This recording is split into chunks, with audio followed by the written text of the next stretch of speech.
ओम जय श्री जगन्नाथम। मित्रों, मैं पपेश आप सभी भक्तजनों को नमस्कार करता हूँ। तो चलिए सुनते हैं न्याय दर्शन की अगला अध्याय। पहले अध्याय में दिखला चुके हैं कि साधर्म में और वैधर्म में भेद से अनेक प्रकार की जाति होती है, जिनका सविस्तार वर्णन इस अध्याय में किया जाता है। जातियों के 24 भेद हैं। पहला साधर्म सम, दूसरा वैधर्म सम, उत्कर्ष सम, अपकर्ष सम, वर्ण सम, अवर्ण सम, विकल्प सम, साध्य सम, प्राप्ति सम, 10वां अप्राप्ति सम, प्रसंग सम, प्रतिदृष्टांत सम, अनुत्पत्ति सम, संशय सम, 15वां प्रकरण सम, हेतु सम, अर्थापत्ति सम, अवशेष सम, उपपत्ति सम, 20वां उपलब्धि सम, अनुपलब्धि सम, नित्य सम, अनित्य सम और 24वां काय सम। ये 24 जाति भेद हैं, अर्थात एक प्रकार के दोष हैं जो विपक्ष के खंडन में दिए जाते हैं, जो कि ये साधर्म आदि की ममता से उत्पन्न होते हैं। इसलिए इन सबके अंत में सम शब्द दिया गया है।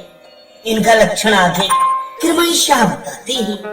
प्रथम साधर्म सम और वैधर्म सम का लक्षण बतलाते हैं। दूसरा सूत्र, जब साधर्म से साध्य में विपरीत धर्म देखा जाए तब साधर्म से ही साध्य का खंडन हो जाता है।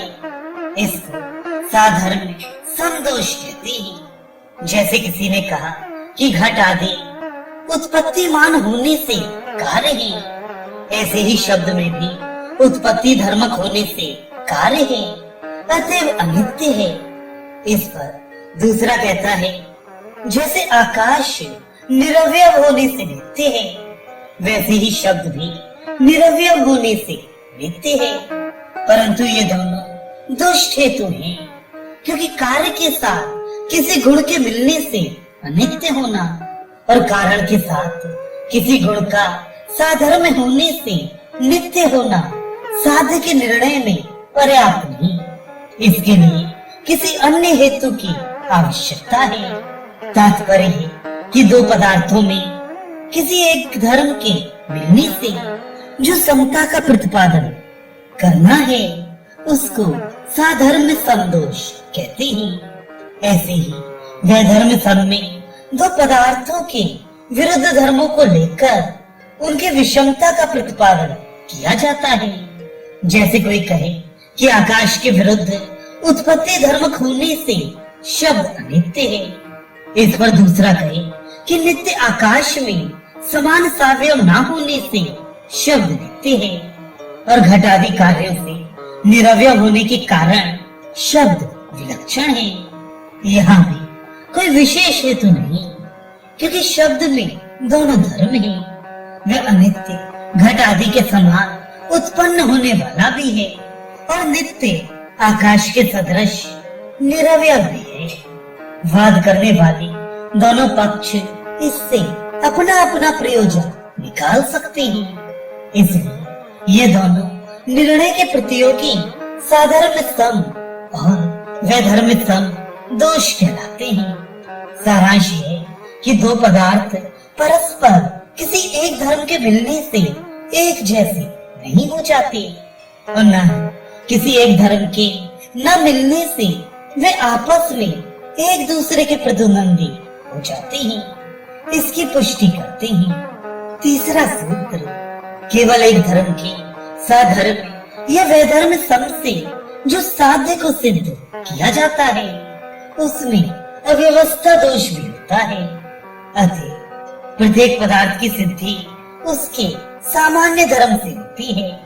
जैसे गौ पदार्थ की सिद्धि में गुप्त जाति और गवाकृति ही मुख्य कारण है, न कि पुच्छ और सींग आदि, क्योंकि इनकी अतिव्याप्ति महिष आदि में भी होती है। अब उत्कर्ष सम, अपकर्ष सम, वर्ण सम, विकल्प सम और साध्य सम का लक्षण कहते हैं। चौथा सूत्र, साध्य और दृष्टांत के धर्म भेद से दोनों तरह सिद्ध होने वाले उत्कर्ष सम आदि 6 दोष होते हैं। जहाँ अविद्यमान धर्म के साथ तुलना करके साध्य को वर्णन किया जाए उसे उत्कर्ष सम कहते हैं। जैसे किसी ने कहा घट के सदृश उत्पन्न होने से शब्द भी अनित्य है। इसके उत्तर में दूसरा कहता है कि अनित्य होना और उत्पत्ति धर्म खोना ये दोनों धर्म रूपवान पदार्थ में होते हैं। जब शब्द उत्पत्ति धर्मक और अनित्य है तो वह रूपवान भी है। यह शब्द भी रूप नहीं था, परंतु वादी को परास्त करने के लिए उसकी अधिक कल्पना कर ली गई।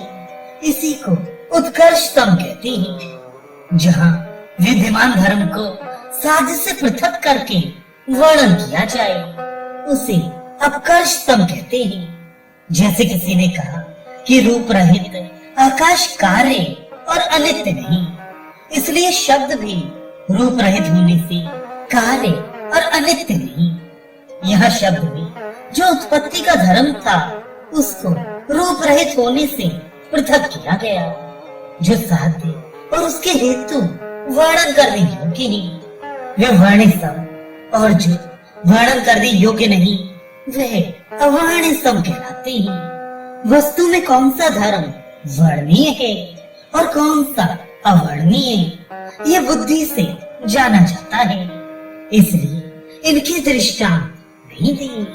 जो धर्म वस्तु को सिद्ध करने वाला है दृष्टांत में उनके विकल्प से साध्य को संदिग्ध बनाना विकल्प समदोष कहलाता है। जैसे कहा जाए कि क्रियावान वस्तु कोई भारी होती है जैसे लोहा और कोई हल्का होता है जैसे वायु, ऐसे ही क्रियावान कोई परिच्छिन्न हो सकता है जैसे ढेला और कोई विभु हो सकता है जैसे आत्मा। इसको विकल्प सम कहते हैं। साध्य में दृष्टांत के एक धर्म मिलने पर सब धर्मों का साध्य मान लेना साध्य समदोष कहलाता है। जैसे कोई कहे कि यदि ढेला क्रियावान है तो आत्मा भी क्रियावान है, यदि आत्मा साध्य है तो ढेला भी साध्य है, इत्यादि दोनों एक से है। अब उक्त आक्षेपों का समाधान करते हैं। 5वां सूत्र, जहाँ कुछ साधर में होता है वही साध्य की सिद्धि होती है। उनमें किसी धर्म के विरुद्ध होने से उसका खंडन नहीं होता। संबंध सहित किसी धर्म के मिल जाने से उपमान सिद्ध होता है। जैसे ये दृष्टांत देना कि गौ के सदृश नील गाय होती है। जिस धर्म में गौ और नील गाय का सादृश्य है उसी धर्म के मिलने से दृष्टांत की उपयोगिता सिद्ध होती है। विरुद्ध धर्म के भेद से समान धर्म की एकता का खंडन नहीं होता। तात्पर्य है कि जिन अंशों में गौ और नील गाय में साधर्म है वे विरुद्ध अंशों के वैधर्म से खंडित नहीं होता। दृष्टांत में दृष्टांत का कोई एक धर्म मिलना चाहिए। यह आवश्यक नहीं कि इनके सारे धर्म ही आपस में मिले। अतः उत्कर्ष समाधि दोषों से वह धर्म को लेकर साध्य का खंडन करना ठीक नहीं। इस पर एक हेतु और देते हैं। 6वां सूत्र, दृष्टांत में साध्य का एक धर्म मिलना चाहिए। सब धर्मों के मिलने की कोई आवश्यकता नहीं। यदि सब धर्म मिल जाएं, तो साध्य में और दृष्टांत में भेद ही क्या रहा। भेद न रहने से वह फिर साध्य को क्या सिद्ध करेगा। अतः साध्य सम प्रतिषेध अयुक्त है। अब प्रतिसम और अप्रतिसम का लक्षण कहते हैं। हेतु साध्य से मिलकर उसको सिद्ध करता है अथवा बिना मिले। यदि मिलकर सिद्ध करता है तो दोनों में किसी एक की विशेषता न होने से कौन सिद्ध करता है और कौन सिद्ध होता है इसकी कुछ व्यवस्था न रहेगी। अर्थात मिलने से उनमें साध्य साधक भाव नहीं रह सकता। यदि बिना मेरे हेतु का साध्य को सिद्ध करना मानोगे तो भी साध्य की सिद्धि ना हो सकेगी, क्योंकि दीपक उसी वस्तु को सिद्ध करता है जिस पर उसका प्रकाश पड़ता है। जिस वस्तु से उसके प्रकाश का मेल नहीं होता उसको सिद्ध नहीं करता। अतः प्राप्ति से प्राप्ति सम और अप्राप्ति से अप्राप्ति सम दोष उत्पन्न होते हैं। इसका उत्तर देते हैं। 8वां सूत्र। उक्त दोनों प्रकार का खंडन ठीक नहीं, क्योंकि कहीं हेतु की प्राप्ति से और कहीं अप्राप्ति से भी साध्य की सिद्धि प्रत्यक्ष देखने में आती है। घट आदि कुम्हार, चाक और मिट्टी के मिलने से सिद्ध होते हैं। अविचार आदि बिना मिले ही गुप्त रीत पर अपना अभाव दिखलाते हैं। इसलिए प्राप्ति सम और अप्राप्ति सम प्रतिषेध अयुक्त है। अब प्रसंग सम और प्रतिदृष्टांत सम का लक्षण कहते हैं। 9वां सूत्र। कारण का कारण और दृष्टांत का दृष्टांत नहीं होता। जब कारण के कारण या दृष्टांत के दृष्टांत की जिज्ञासा की जाती है तब फिर उनके कारण और दृष्टांत का भी प्रसंग उत्पन्न होता है। इसी को प्रसंग संदोष कहते हैं। और प्रत्येक दृष्टांत में इस दोष की संभावना करना प्रतिदृष्टांत संदोष कहलाता है। जैसे कहा जाए कि क्रियावान होने से वायु चलता है, इस पर प्रतिवादी कहे कि वायु क्रियावान क्यों है। यह प्रसंग सम का उदाहरण है। दूसरी प्रतिदृष्टांत सम का उदाहरण यह है, यदि घट के दृष्टांत से शब्द अनित्य है तो आकाश के दृष्टांत से नित्य है। अब प्रसंग सम का खंडन करते हैं। 10वां सूत्र। जैसे अंधकार में रखे हुए पदार्थों को जानने के लिए दीपक जलाया जाता है, किंतु दीपक को जानने के लिए दूसरा दीपक नहीं जलाया जाता। ऐसे ही जिस हेतु या दृष्टांत से साध्य को सिद्ध किया जाता है उस हेतु या दृष्टांत की सिद्धि के लिए अन्य हेतु या दृष्टांत की आवश्यकता नहीं होती, क्योंकि जिसको लौकिक व परीक्षक सामान्य रूप से समझ सकें वह दृष्टांत कहलाता है। बस जैसे दीपक की सिद्धि के लिए अन्य दीपक की आवश्यकता नहीं होती, ऐसे ही दृष्टांत के लिए अन्य दृष्टांत की आवश्यकता नहीं। अब प्रतिदृष्टांत सम का खंडन करते हैं। 11वां सूत्र। दृष्टांत के खंडन में प्रतिदृष्टांत दिया जाता है। जब दृष्टांत से साध्य की सिद्धि नहीं होती तो प्रतिदृष्टांत से उसका खंडन क्यों कर हो सकता है। और प्रतिदृष्टांत की सिद्धि में प्रतिवादी ने कोई विशेष हेतु भी नहीं दिया। यदि प्रतिदृष्टांत को हेतु न माना जाए फिर दृष्टांत ने क्या अपराध किया है जो उसको हेतु माना जाए। अब अनुपत्ति सम का लक्षण कहते हैं। 12वां सूत्र। अनुपत्ति से खंडन करना अनुपत्ति सम दोष कहलाता है। जैसे प्रयत्न के पश्चात उत्पन्न होने से घट के समान शब्द भी अनित्य है। ऐसा कहने पर प्रतिवादी का ये दोष देना कि उत्पत्ति से पहले अनुत्पन्न शब्द में प्रयत्न के पश्चात होने वाला धर्म अनित्यता का कारण ही नहीं हो सकता। इससे शब्द का नित्य होना सिद्ध है। इस प्रकार अनुपत्ति के दृष्टांत से उत्पत्ति का खंडन करना अनुत्पत्ति समदोष कहलाता है। अब इसका उत्तर देते हैं। 13वां सूत्र। उत्पत्ति से पहले शब्द का अभाव है, क्योंकि उत्पन्न होकर ही शब्द कहलाता है।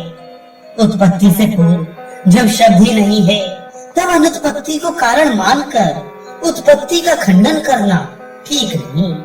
प्रयत्न की आवश्यकता जो अनित्यता का हेतु है शब्द की उत्पत्ति से ही संबंध रखती है। तात्पर्य है कि जब कार्य ही मौजूद नहीं है तो उसके कारण का खंडन कैसे कार्य की विद्यमानता में ही उसके कारण का खंडन या मंडन किया जा सकता है। अतः अनुपत्ति सम दोष अनुत्पन्न है। अब संशय सम का लक्षण कहते हैं। 14वां सूत्र, संशय को हेतु मानकर जिसका खंडन किया जाए उसको संशय सम कहते हैं। जैसे ये कहने पर कि घट आदि अनित्य कार्यों के सदृश क्रिया से उत्पन्न होने के कारण शब्द अनित्य है। प्रतिवादी यह दूषण है कि सामान्य गो जाति में और घट आदि कार्य में इंद्रिय गोचर होना धर्म बराबर है। अर्थात जैसे गुप्त जाति इंद्रिय से ग्रहण की जाती है, वैसे ही घट आदि कार्य भी घट आदि के समान इंद्रिय ग्राह्य होने पर भी सामान्य जाति मिलते हैं। इसलिए घट आदि के दृष्टांत से और कार्यत्व के हेतु से शब्द को अनित्य कहना संदिग्ध है, क्योंकि नित्य अनित्य के साधर्म से संशय उत्पन्न होता है। इसी को संशय सम प्रतिषेध कहते हैं। अब इसका खंडन करते हैं। 15वां सूत्र, साधर्म से संशय होता है।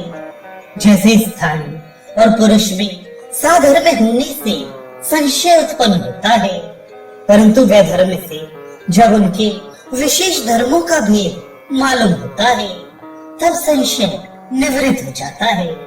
ऐसे ही क्रिया जो शब्द का कारण है, उससे उत्पन्न हुए कार्य शब्द के अनित्य होने में वैधर्म के कारण जो सामान्य जाति से उसका है, संदेह उत्पन्न नहीं होता। यदि वैधर्म के होने पर भी संदेह माना जाए तो फिर संदेह की कोई सीमा न रहेगी। अतः शब्द के विशेष धर्म का ज्ञान होने से नित्यत्व की आशंका न रहेगी, क्योंकि जब तक स्थान और पुरुष की साधर्म का ज्ञान है तभी तक संशय है। जहाँ इनके वैधर्म का ज्ञान हुआ फिर संशय रह नहीं सकता। अतः संशय शब्द प्रतिषेध अयुक्त है। अब प्रकरण सम का लक्षण कहते हैं। 16वां सूत्र, दोनों पक्ष की प्रवृत्ति की प्रक्रिया कहते हैं और वे नित्य और अनित्य के साधर्म से उत्पन्न होती है। जैसे किसी ने कहा कि प्रतिवादी ने कहा कि नित्य आकाश के सदृश आकृति और शरीर रहित होने से शब्द नित्य है। अर्थात एक पक्ष अनित्य घट के साधर्म से शब्द को अनित्य सिद्ध करता है, दूसरा उसी को नित्य आकाश के साधर्म से नित्य सिद्ध करता है। इसी को प्रकरण सम दोष कहते हैं। अब इसका खंडन करते हैं। 17वां सूत्र, दोनों के साधर्म से प्रक्रिया की सिद्धि होने में दोनों में से एक ही पक्ष सिद्ध होगा। दोनों तो सिद्ध हो ही नहीं सकते। दोनों में से जो सच्चा पक्ष है उसका खंडन प्रकरण सम नहीं कर सकता, क्योंकि जब तक अनुसंधान से तत्व का अवधारण नहीं होता तभी तक प्रक्रिया रहती है। तत्व का निश्चय हो जाने पर फिर प्रक्रिया नहीं रहती। इसलिए प्रकरण सम दोष अयुक्त है। प्रश्न ये कहना कि दोनों पक्षों में से एक ही पक्ष सत्य होगा ठीक मालूम नहीं होता। संभव है कि दोनों पक्ष सच्चे हो। यदि कहो कि दोनों का सत्य होना असंभव है, क्योंकि सत्य एक ही होता है, तो दोनों का मिथ्या होना तो संभव है, क्योंकि मिथ्या अनेक हो सकते हैं। उत्तर, यह नियम अविरुद्ध पक्षों में है, जहाँ परस्पर विरुद्ध दो पक्ष हों।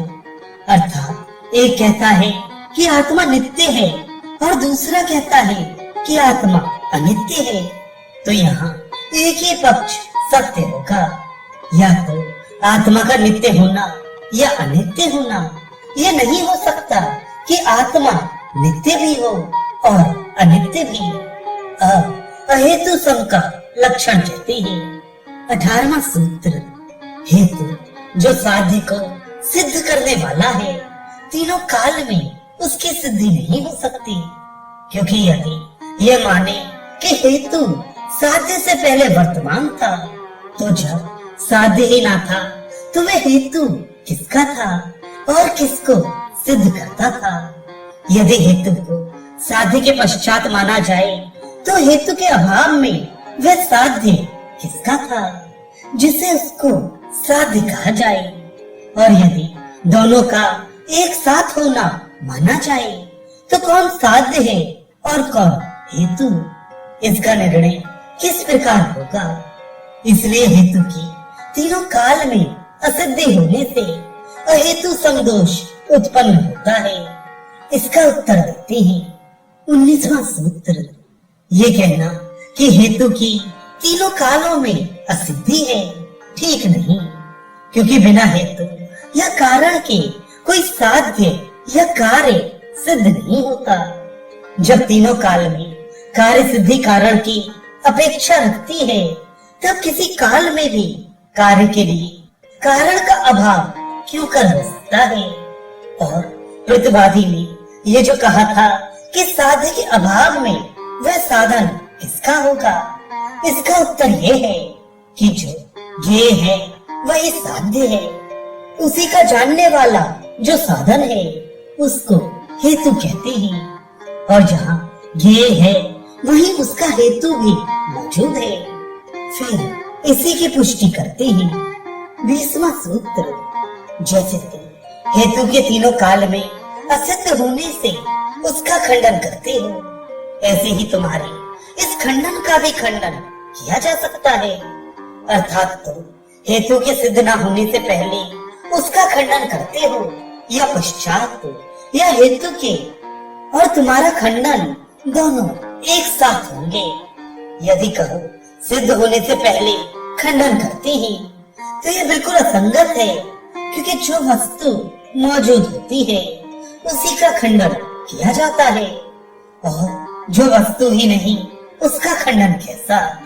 यदि कहो कि हम सिद्ध होने के पश्चात खंडन करते हैं तो जब हेतु सिद्ध हो गया तो तुम्हारे खंडन करने से होता क्या है?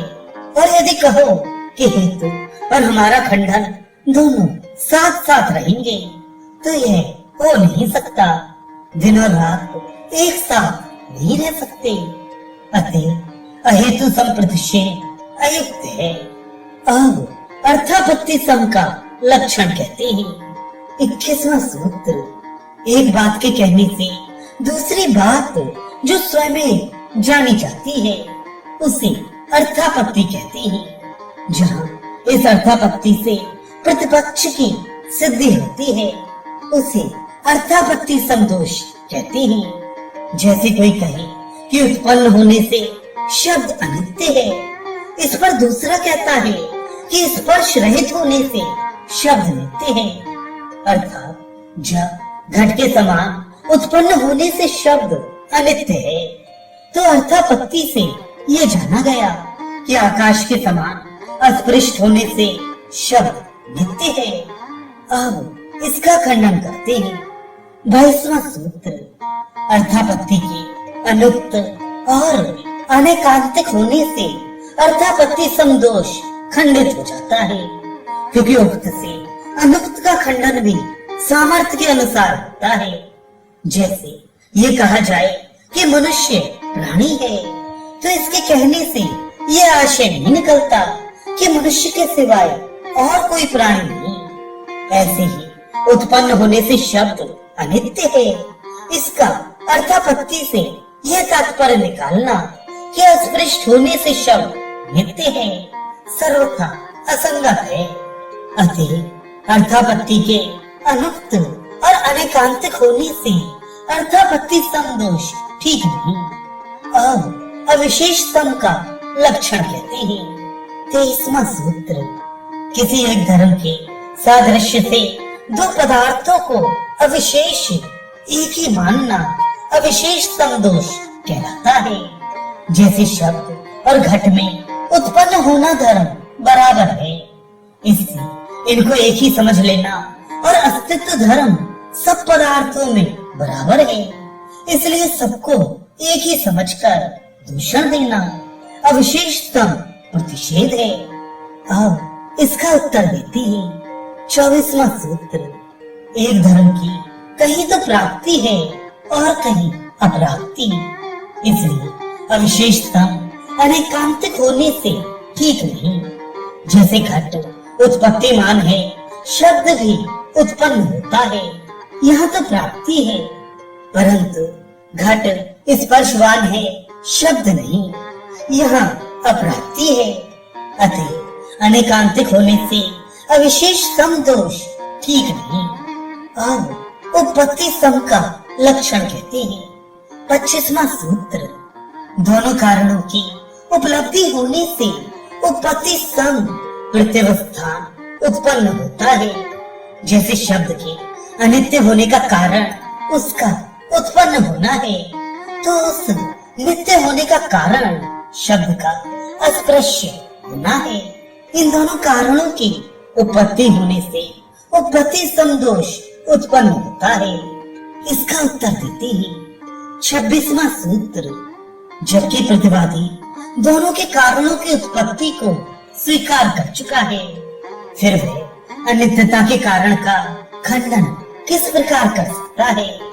यदि परस्पर विरोध से एक का निषेध माना जाए तो विरोध दोनों में बराबर है, फिर दो में से एक की सिद्धि वह क्यों कर सकेगा?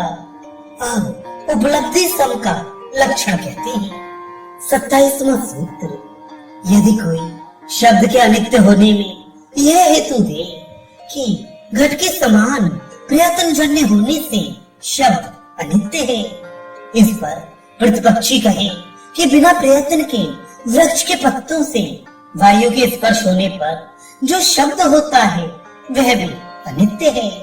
इसलिए वादी ने जो प्रयत्नजन्य होने का हेतु दिया है वह ठीक नहीं। इस प्रकार किसी नियत कारण के अभाव में भी साध्य की उपलब्धि होने से उपलब्धि सम प्रत्यवस्थान है। अब इसका उत्तर देते हैं 28वां सूत्र, जबकि दूसरे कारणों से भी उस धर्म का प्रकट होना संभव है, इसलिए यह प्रतिषेध अयुक्त है, क्योंकि प्रयत्न से उत्पन्न होने का प्रयोजन यह है कि वह कारण से उत्पन्न होता है, चाहे चेतन के प्रयत्न से चाहे जड़ के, परंतु उसका कारण अवश्य है, और जिसका कारण है वह अनित्य है। इससे प्रयत्नजन्य होने का खंडन नहीं होता और न ही शब्द के अनित्य का खंडन होता है। और ये माना कि शब्द बोलने से उत्पन्न नहीं होता, किंतु पहले मौजूद था, वही प्रकट होता है, केवल आवरण दूर हो जाता है, ठीक नहीं। क्योंकि यदि कोई आवरण होता तो वह आंखों से दिखता है। किसी आवरण के प्रत्यक्ष न होने से यह मानना पड़ता है कि शब्द उच्चारण से पहले नहीं था, और जब उच्चारण से उत्पन्न हुआ तो वह अनित्य है। अब अनुपलब्धि सम का लक्षण कहते हैं। 29वां सूत्र, प्रतिवादी कहता है कि यदि आवरण के प्रत्यक्ष होने से उसका अभाव मानते हो तो उसके अभाव के प्रत्यक्ष न होने से उसके अभाव का अभाव मानना चाहिए। आवरण के अभाव का अभाव सिद्ध होने से आवरण का भाव सिद्ध हो जाएगा, और जब आवरण का भाव सिद्ध हो गया तब शब्द भी नित्य सिद्ध हो जाएगा। इस प्रकार अभाव का अभाव मानकर दूषण देना अनुपलब्धि सम प्रत्यवस्थान कहलाता है। अब इसका उत्तर देते हैं 30वां सूत्र, अभाव के अभाव से यह हेतु निर्मूल है, क्योंकि अभाव भाव का होता है, न कि अभाव का। जो वस्तु है उसकी उपलब्धि होती है, और जो वस्तु ही कुछ नहीं उसकी सर्वदा अनुपलब्धि है, फिर उसकी अनुपलब्धि क्या हो सकती है? अतः अभाव का अभाव न होने से अनुपलब्धि सम प्रत्यवस्थान ठीक नहीं। फिर इसी की पुष्टि करते हैं 31वां सूत्र, आत्मा में विषय ज्ञान के भाव अभाव का मन के द्वारा प्रत्यक्ष होता है। इसमें मुझे संदेह है, इसका मुझे निश्चय है, ये वस्तु है और यह नहीं है। इस प्रकार प्रत्यक्ष और अनुमान द्वारा अनेक प्रकार के ज्ञान विकल्प होते हैं, परंतु यह अनुभव किसी को नहीं होता कि मैं शब्द का आवरण देखता हुआ उसके अभाव का अभाव देखता हूँ। अतः आत्म संवेदनीय ज्ञानों में ना होने के कारण भी शब्द के आवरण की कल्पना ठीक नहीं। अब नित्य सम का लक्षण कहते हैं। 32वां सूत्र, साधर्म से तुल्य धर्म की उत्पत्ति होने पर सब में अनित्यत्व के प्रसंग से अनित्य सम प्रत्यवस्थान होता है। जैसे अनित्य घट के साधर्म से शब्द अनित्य है, ऐसा कहने पर प्रतिवादी कहता है कि घट भी एक पदार्थ है, उसके साथ साधर्म होने से सब पदार्थ अनित्य है। इस प्रकार अनित्यत्व के प्रसंग से दूषण देना अनित्य सम प्रत्यवस्थान कहलाता है। अब इसका खंडन करते हैं। 33वां सूत्र, प्रतिवादी की दृष्टि में जब घट और शब्द का उत्पन्न होना रूप साधारण शब्द के अनित्य होने में पर्याप्त नहीं, अर्थात घट के साधारण से शब्द अनित्य सिद्ध नहीं होता, तब वह घट के साधारण से सब पदार्थों को कैसे अनित्य सिद्ध करता है, और सब में तो शब्द भी आ गया। अतः प्रतिवादी का उक्त कथन प्रतिज्ञा हानि दोष से ग्रस्त है, अतः अयुक्त है। फिर इसी अर्थ की पुष्टि करते हैं। 34वां सूत्र, दृष्टांत में जो साध्य का साधक धर्म है हेतु कहलाता है, और वह हेतु किसी के अनुकूल होता है और किसी के प्रतिकूल, और किसी के साथ उसका सामान्य संबंध होता है और किसी के साथ विशेष। सामान्य से साधर्म और विशेष से वह धर्म की उत्पत्ति होती है। केवल साधर्म या केवल वह धर्म का आश्रय लेकर किसी बात का प्रतिपादन या खंडन करना ठीक नहीं, क्योंकि यह दोनों सापेक्ष है। अतः प्रतिवादी का केवल साधर्म से सबको अनित्य सिद्ध करना अयुक्त है। अब नित्य सम का लक्षण कहते हैं।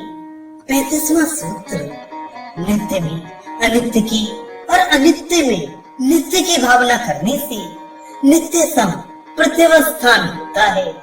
शब्द अनित्य है, ये जो वादी की प्रतिज्ञा है, इस पर प्रतिवादी कहता है कि शब्द में अनित्यपन नित्य है या अनित्य। यदि कहो कि नित्य है तो गुण के नित्य होने से गुणी भी नित्य होगा, और यदि अनित्य कहोगे तो अनित्य के अनित्य होने से शब्द नित्य हो जाएगा। इसका खंडन करते हैं। 36वां सूत्र, शब्द की अनित्यता को स्वीकार करके फिर उसको नित्य बतलाना ठीक नहीं, क्योंकि नित्यत्व का अनित्यत्व हेतु नहीं हो सकता, और हेतु के अभाव में साध्य सिद्ध नहीं हो सकता। उत्पन्न होकर शब्द के नष्ट होने से उसका अनित्य होना सिद्ध है। फिर ये प्रश्न करना कि शब्द में अनित्यत्व नित्य है या अनित्य नहीं बन सकता, क्योंकि जब अनित्यत्व अभाव है तो फिर उसका भाव कैसा। अतः नित्य सम दोष अयुक्त है। अब कार्य सम का लक्षण कहते हैं। 37वां सूत्र, प्रयत्न के पश्चात उत्पन्न होने के कारण शब्द अनित्य है। इस प्रतिज्ञा पर यह कहना कि प्रयत्न के कार्य अनेक हैं, अर्थात प्रयत्न के पश्चात किन्हीं पदार्थों की उत्पत्ति होती है, किन्हीं की अभिव्यक्ति। इसलिए प्रयत्न जन्य होने पर भी शब्द की उत्पत्ति ही क्यों मानी जाए, अभिव्यक्ति क्यों ना मानी जाए, क्योंकि प्रयत्न के कार्य अनेक प्रकार के होते हैं। कार्य के अनेकत्व से कार्य समदोष होता है। इसका उत्तर देते हैं। 38वां सूत्र, प्रयत्न जन्य होने से शब्द की उत्पत्ति और उसका कार्य होना सिद्ध है। जहाँ प्रयत्न के पश्चात अभिव्यक्ति होती है, वहाँ आवरण अनुपलब्धि का कारण होता है। उस आवरण के हटाने से कार्य की अभिव्यक्ति होती है, परंतु जहाँ उत्पत्ति होती है वहाँ आवरण का अभाव है। शब्द की अभिव्यक्ति नहीं होती, क्योंकि उच्चारण से पहले ना कहीं शब्द था और ना कोई उसका आवरण था। इसलिए कार्य सम प्रतिषेध अनेकांतिक होने से अयुक्त है। प्रतिवादी फिर कहता है, 39वां सूत्र, खंडन में भी वही दोष है। यदि अनेकांत होने से कार्य सम अयुक्त है तो उसका खंडन भी एकांत ना होने से प्रमाण नहीं हो सकता, क्योंकि वह किसी का खंडन करता है और किसी का मंडन। शब्द को अनित्य मानकर प्रयत्न के पश्चात उत्पत्ति मानी गई है और अनित्य मानकर अभिव्यक्ति। दोनों में विशेष हेतु का अभाव है और सर्वत्र इस दोष की अभिव्यक्ति दिखलाते हैं। 40वां सूत्र, यह अनेकांतिकत्व दोष जो कार्य सब में दिखलाया है, किंतु सब जाति भेदों में इसकी प्रसक्ति होती है, अतः सब प्रमाण है। इनके प्रतिषेध में भी यही दोष प्रसक्त होता है। 41वां सूत्र, जैसे प्रतिषेधों में अनेकांतिकत्व दोष है, ऐसे ही प्रतिषेधों के खंडन में भी इसी दोष की प्रसक्ति होती है। जैसे कार्य होने से शब्द अनित्य है, यह पहला पक्ष है। कार्य के अनेक प्रकार के होने से इसमें कार्य संतोष है, यह दूसरा पक्ष है। दोनों पक्षों में विचार दोष बराबर है, ये तीसरा पक्ष है। खंडन के खंडन में भी वही दोष है, यह चौथा पक्ष है। अब 5वां पक्ष कहते हैं। 42वां सूत्र, खंडन अर्थात दूसरे पक्ष को सदोष मानकर खंडन के खंडन में अर्थात तीसरे पक्ष में भी दोष देना मतानुज्ञा नाम निग्रह स्थान है, जिसका वर्णन अगले आनेक में आएगा। यह 5वां पक्ष है। अब इस आनेक के अंतिम सूत्र से उपसंहार करते हैं। 43वां सूत्र, अपने पक्ष को सिद्ध न करके प्रतिवादी के आक्षेप का खंडन करने से दोनों पक्ष असिद्ध रहते हैं।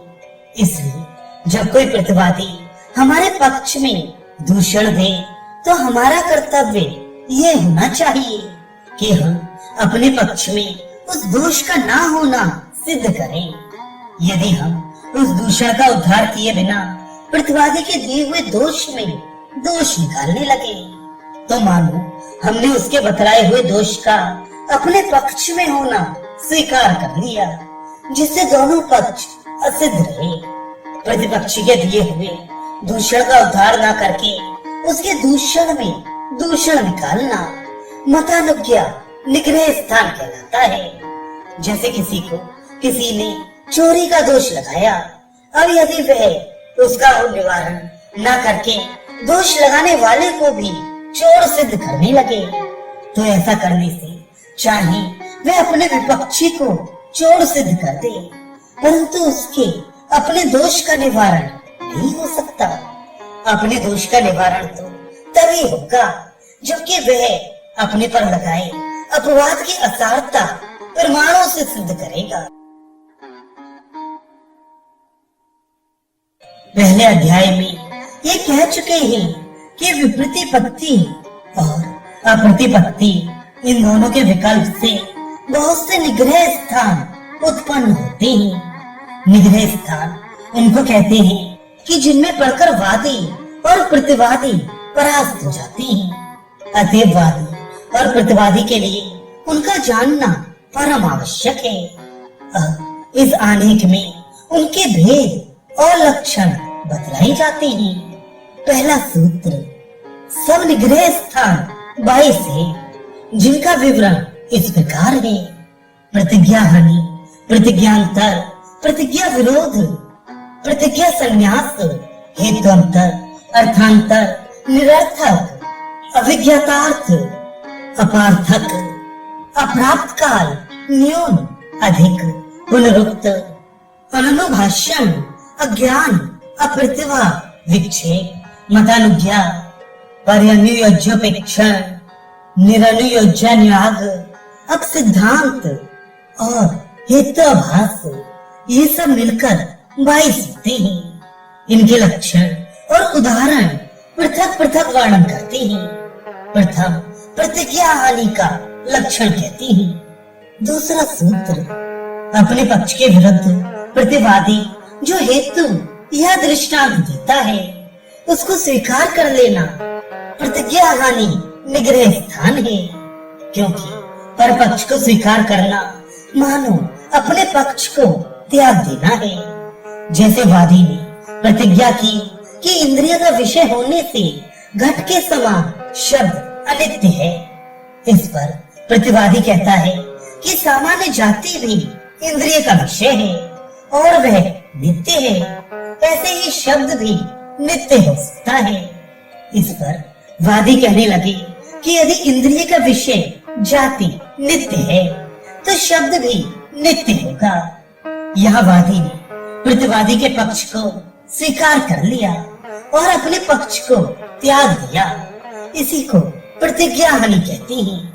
अब प्रतिज्ञांतर का लक्षण कहते हैं। तीसरा सूत्र, अपनी प्रतिज्ञा का खंडन होने पर उसका समाधान न करके किसी दूसरी प्रतिज्ञा को कर बैठना प्रतिज्ञांतर निग्रह स्थान कहलाता है। जैसे वादी ने यह प्रतिज्ञा की कि इंद्रिय का विषय होने से शब्द अनित्य है। इसका प्रतिवादी ने खंडन किया कि जाति इंद्रिय का विषय होने से नित्य है। इसके उत्तर में यह कहना कि जाति इंद्रिय का विषय होने पर भी सर्वगत होने से नित्य है। इसके उत्तर में यह कहना कि जाति इंद्रिय का विषय होने पर भी सर्वगत होने से नित्य है, परंतु घट और शब्द सर्वगत नहीं, इसलिए वे अनित्य हैं। इस कथन में प्रतिज्ञांतर निग्रह स्थान होता है, क्योंकि पहली प्रतिज्ञा ये थी कि शब्द अनित्य है। उसे सिद्ध न करके वादी ने अब दूसरी और कर दी कि शब्द सर्वगत नहीं। प्रतिज्ञा के साधक हेतु ये दृष्टांतर होते हैं, न कि प्रतिज्ञा। इसलिए ये प्रतिज्ञांतर निग्रह स्थान है।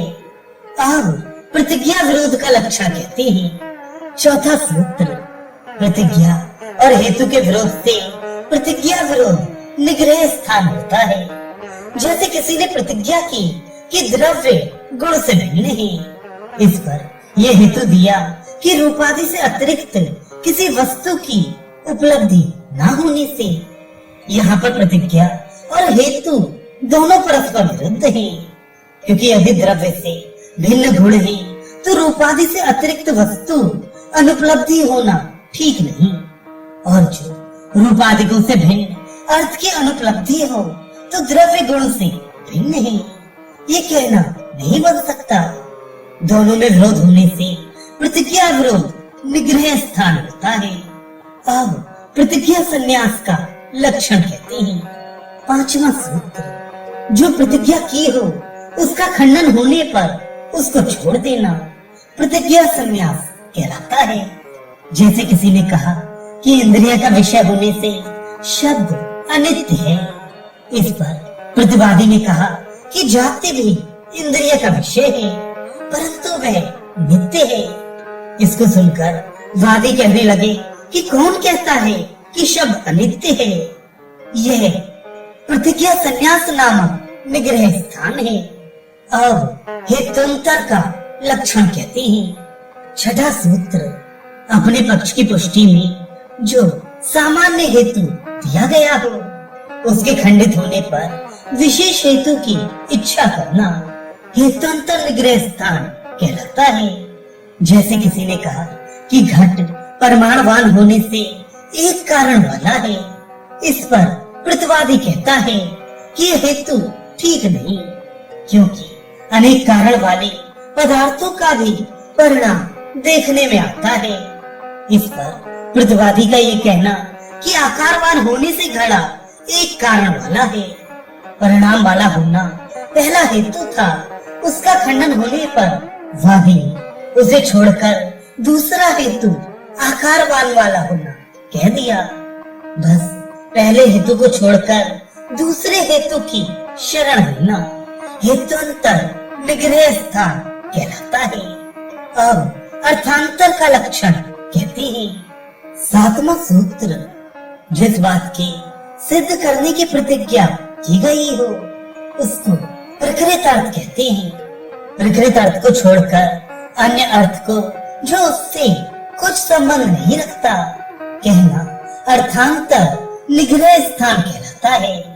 जैसे किसी ने कहा कि कार्य होने से शब्द अनित्य है, इस पर यह कहना कि शब्द गुण है, आकाश में रहता है। इस कथन का प्रकृत अर्थ से कुछ संबंध ना होने से यह अर्थांतर निग्रह स्थान है। अब निरर्थक का लक्षण कहते हैं। आठवां सूत्र, जिन शब्दों का कोई अर्थ ना हो उनके उच्चारण को निरर्थक निग्रह स्थान कहते हैं। जैसे कोई यह प्रतिज्ञा करे कि शब्द नित्य है और हेतु ये देने लगे कि जा बा गा रा दा शा होने से जा बा गा रा दा शा यद्यपि वर्णाक्रम निर्देश है, तथापि यहाँ हेतु में इसका कहना बिल्कुल निरर्थक है। अतः जिसमें हेतु के स्थान में निरर्थक शब्दों का उच्चारण किया जाए उसको निरर्थक निग्रह स्थान कहते हैं। अब अभिज्ञातार्थ का लक्षण कहते हैं।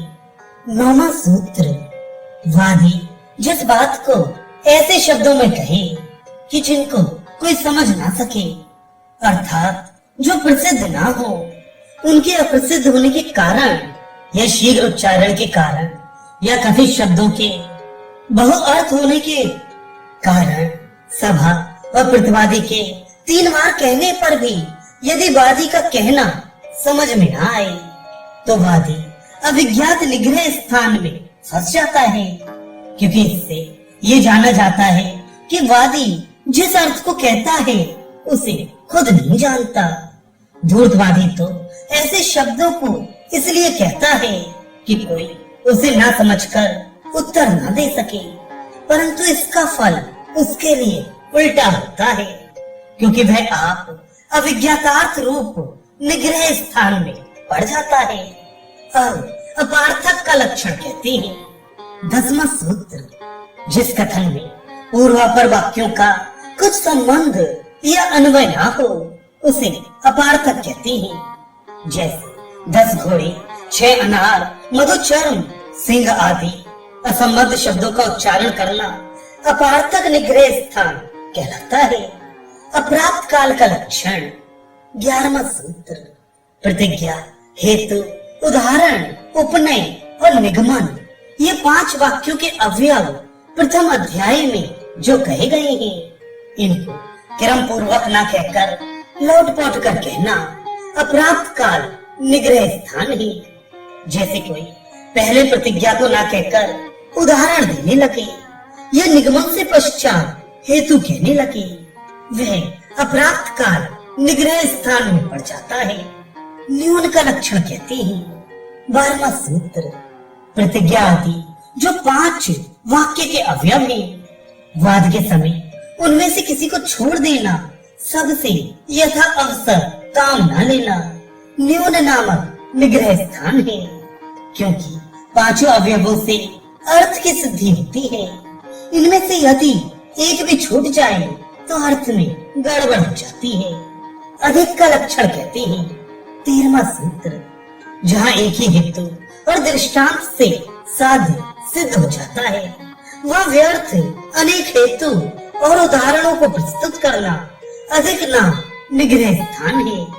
अब पुनरुक्त का लक्षण कहते हैं। 14वां सूत्र, यदि किसी प्रयोजन से कोई बात 2 बार या अधिक बार कही जाए तो उसे अनुवाद कहते हैं।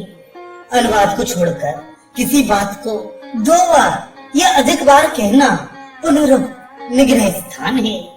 अनुवाद और पुनरुक्त में क्या भेद है? 15वां सूत्र, किसी शब्द या वाक्य की विशेष आवश्यकता होने पर पुनः कहना अनुवाद कहलाता है। और विशेष अर्थ को जताने के लिए ये अनुवाद करना ही पड़ता है। जैसे हेतु को कहकर प्रतिज्ञा का पुनर्वचन निगमन कहलाता है। यह हेतु और उदाहरण द्वारा प्रतिज्ञा को सिद्ध करने के लिए किया जाता है। अतः पुनरुक्त नहीं कहलाता। पुनरुक्त किसे कहते हैं? 16वां सूत्र, एक अर्थ का जिस शब्द या वाक्य से बोध हो जाए उसी अर्थ को फिर दूसरे शब्दों या वाक्यों से वर्णन करना पुनरुक्त कहलाता है, जो दो प्रकार का है। पहला शाब्दिक पुनरुक्त, दूसरा आर्थिक पुनरुक्त, जिसमें बार बार बिना प्रयोजन एक ही शब्दों का प्रयोग किया जाए, वह शाब्दिक पुनरुक्त है। जैसे द्रव्य द्रव्य, गुण गुण, जिसमें किन्हीं शब्दों से एक अर्थ कह दिया गया हो, फिर दूसरे शब्दों में उसी अर्थ को कहना आर्थिक पुनरुक्त है। जैसे किसी ने कहा, जो उत्पन्न होता है वह अनित्य है।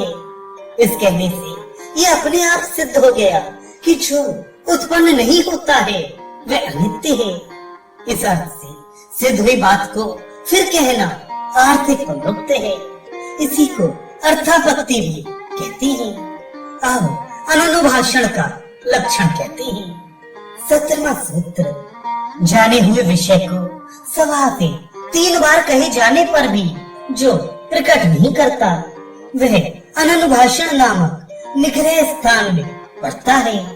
क्योंकि जब भाषण ही न करेगा तो अपने पक्ष का मंडन तथा प्रतिपादी के पक्ष का खंडन क्या करेगा? 18वां सूत्र, प्रतिपक्षी के 3 बार जतलाए जाने पर भी जो किसी विषय को नहीं समझता वह अज्ञान रूप निग्रह स्थान में पड़ता है। क्योंकि बिना जाने न स्वपक्ष का मंडन और न परपक्ष का खंडन हो सकता है। अब प्रतिभा का लक्षण कहते हैं। प्रतिपक्ष के आक्षेप का किसी कारण से उत्तर न दे सकना अप्रतिभा नामक निग्रह स्थान कहलाता है। अर्थात समय पर आक्षेप का उत्तर भय, प्रमाद या विस्मृति के कारण न देना अप्रतिभा है। अब विक्षेप का लक्षण कहते हैं। 20वां सूत्र, कार्य के बहाने से प्रकृतवाद को टाल देना विक्षेप नामक निग्रह स्थान कहलाता है। जैसे इस समय मुझे अमुक आवश्यक काम करना है, उसको पूरा करके फिर बातचीत करूंगा इत्यादि कार्य के बहाने से वाद को बंद कर देना विक्षेप निग्रह स्थान है। मतानुज्ञा का लक्षण कहते हैं। 21वां सूत्र, अपने पक्ष में प्रतिवादी ने जो दोष लगाया है उसका उद्धार न करना, मानो उसको स्वीकार करना है।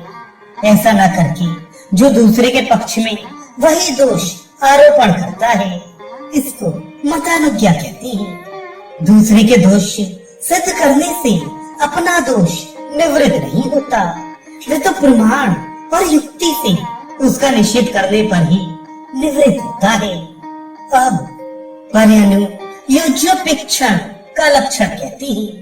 22वां सूत्र, जो निगृहित हो गया है अर्थात किसी निग्रह स्थान में पड़ गया है, उसको न बतलाना कि अमुक निग्रह स्थान में पड़ा है, इसको पर्यनु योज्योपेक्षण नाम निग्रह स्थान कहते हैं। क्योंकि अपनी निर्भरता को स्वयं कोई नहीं कहता, जब परपक्षी भी उसको नहीं बतलाता तो यही समझा जाएगा कि वह वाद के नियमों से अनभिज्ञ है। अब निर्णयोज्योपेक्षण का लक्षण कहती है। 23वां सूत्र, जो किसी निग्रह स्थान में न आया हो उसको भी निग्रहित बतलाना निर्णयोज्यानुयोग निग्रह स्थान कहलाता है। 24वां सूत्र, किसी सिद्धांत को न मानकर या किसी पक्ष को स्थापन करके फिर उसके विरुद्ध कहना या उस पक्ष का खंडन करना अब सिद्धांत नामक निग्रह स्थान कहलाता है। जैसे इस सिद्धांत को मानकर कि सत का अभाव और असत का भाव नहीं होता, कोई ये कहने लगे कि जो पहले नहीं था वह हो गया और जो है वह न रहेगा या कारण के बिना कार्य हो जाता है तो वह अब सिद्धांत रूप निग्रह स्थान में पड़ जाता है। अब हितवासों को कहती है 25वां सूत्र। पहले अध्याय के दूसरे आनेक में 5 हितवासों का वर्णन किया गया है, जिनके नाम ये हैं। पहला सव्यभिचार, दूसरा विरुद्ध, तीसरा प्रकरण सम, चौथा साध्य सम और 5वां कालातीत। इनके लक्षण वहीं पर दिखलाए जा चुके हैं, इसलिए यहाँ पर वर्णन करने की आवश्यकता न समझकर महर्षि गौतम ने केवल निर्देश कर दिया है। इन 5 को मिलाकर कुल 26 निग्रह स्थान हो जाते हैं। इस प्रकार ग्रंथ की समाप्ति होती है। अगर आपको हमारी कथा अच्छा लगा तो इसे अपनी प्रिय जनों को शेयर करें। हमारा चैनल श्री पपेश को सब्सक्राइब करें। धन्यवाद।